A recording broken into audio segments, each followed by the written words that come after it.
भोपाल में इंस्टाग्राम पर देखी गई एक झूठी रील ने एक नाबालिग की जान ले ली। पुलिस के मुताबिक 20 साल के एक युवक ने ऐसी रील देखी थी जिसमें दावा किया गया था कि इंसानी अंडकोश को गल्फ देशों में करोड़ों में बेचा जा सकता है।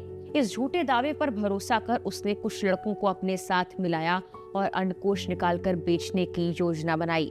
पुलिस के मुताबिक इसी योजना के दौरान एक 16 साल के लड़के की हत्या कर दी गई। मामले में पुलिस ने 20 साल के बीबीए छात्र जोहेब खान और 18 साल के आमिर कुरैशी को गिरफ्तार किया है। इसके अलावा 15 से 16 साल की उम्र के 3 नाबालिगों को भी हिरासत में लिया गया है। पुलिस के मुताबिक आरोपी और मृतक एक दूसरे को जानते थे और साथ में क्रिकेट खेला करते थे। यानी मृतक को किसी अनजान व्यक्ति ने नहीं बल्कि जान पहचान के लड़कों ने बहाने से अपने साथ बुलाया था। जिस लड़के की हत्या हुई वो भोपाल में पेन और की चेन बेचकर अपने परिवार की मदद करता था। उसके पिता की पहले ही मौत हो चुकी थी और उसकी मां सार्वजनिक शौचालयों की सफाई का काम करती थी। लड़का इकबाल मैदान और मोती मस्जिद के आसपास सामान बेचता था। 6 अगस्त को कुछ लड़के उसके पास पहुंचे और कहा कि खटलापुरा इलाके में उनका कुछ लोगों से विवाद हो गया और उन्हें मदद की जरूरत है। इसके बदले उसे 100 रुपए देने की बात कही गई। लड़का उनके साथ चला गया। पुलिस के मुताबिक उसे एक सुनसान जगह ले जाया गया जहां उस पर चाकू से हमला किया गया और उसकी हत्या कर दी गई। इसके बाद आरोपियों ने कथित तौर पर उसके अंडकोश निकाल लिए। पुलिस का ये कहना है कि आरोपियों का मकसद इन्हें बेचकर करोड़ों कमाना था, लेकिन ये पहली कोशिश नहीं थी। पुलिस की जांच के मुताबिक मृतक से पहले 2 और लड़कों को निशाना बनाने की कोशिश की गई। पहले लड़के को 100 रुपए का लालच देकर बुलाया गया, लेकिन वो नहीं आया। इसके बाद दूसरे लड़के को बुलाया गया। आरोप है कि उसे पकड़कर गला दबाने की कोशिश हुई, लेकिन वो किसी तरह से भाग निकला। इस घटना को लेकर हत्या के प्रयास का मामला भी दर्ज किया गया है। इसके बाद आरोपियों ने तीसरे लड़के को निशाना बनाया। पुलिस के मुताबिक 6 अगस्त को उसे इकबाल मैदान से बुलाकर खटलापुरा की तरफ ले जाया गया। वहां उस पर हमला हुआ और उसकी हत्या कर दी गई। इसके बाद शव को भोपाल की लोअर लेक यानी छोटा तालाब में फेंक दिया गया।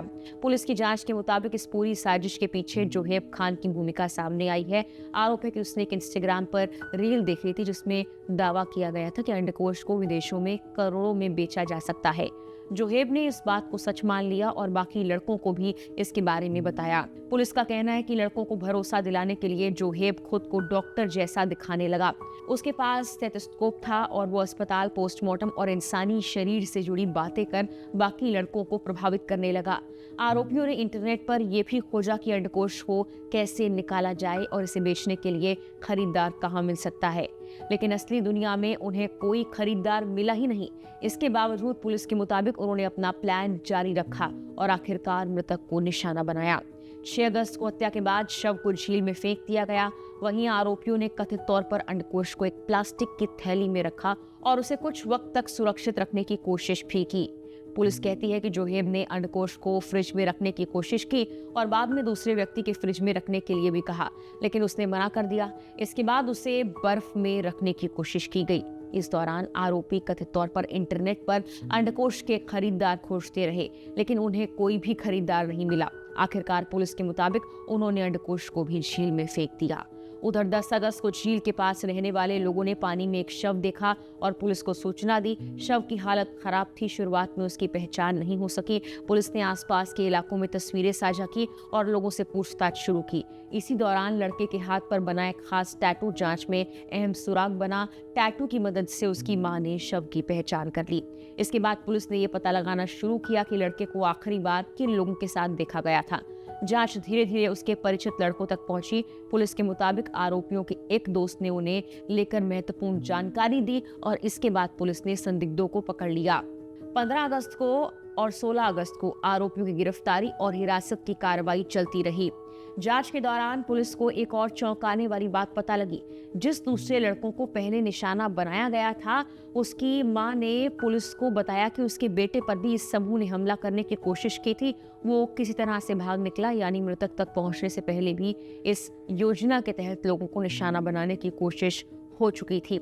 अब इस पूरी कहानी का सबसे अहम हिस्सा है इंस्टाग्राम रील पर भरोसा। सोशल मीडिया पर इंसानी अंगों को लेकर कई तरह की झूठी और सनसनीखेज बातें वायरल होती रहती हैं।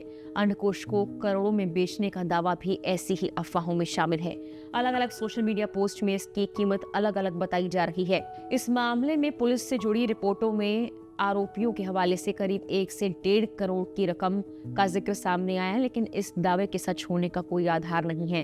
फिलहाल पुलिस पूरे मामले की जांच कर रही है, आरोपियों से पूछताछ की जा रही है और ये पता लगाया जा रहा है कि आखिर इस साजिश में किसकी क्या भूमिका थी। मामले में 2 व्यस्क आरोपी अरेस्ट हुए हैं और 3 नाबालिग हिरासत में हैं।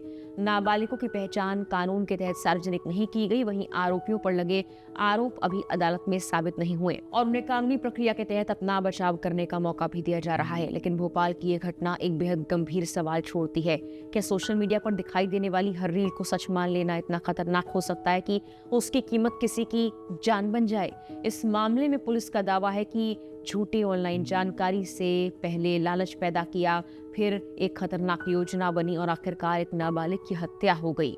इसीलिए रील में करोड़ों कमाने, शरीर के अंग बेचने या किसी सनसनीखेज दावे को देखकर उसे सच मानने से पहले उसकी सच्चाई जानना जरूरी है, क्योंकि इंटरनेट पर फैला झूठ सिर्फ स्क्रीन तक सीमित नहीं रहता। कभी कभी उसका असर असली जिंदगी पर भी पड़ सकता है और वो इंसान को क्रिमिनल तक बना सकता है। फिलहाल के लिए इस वीडियो में इतना ही।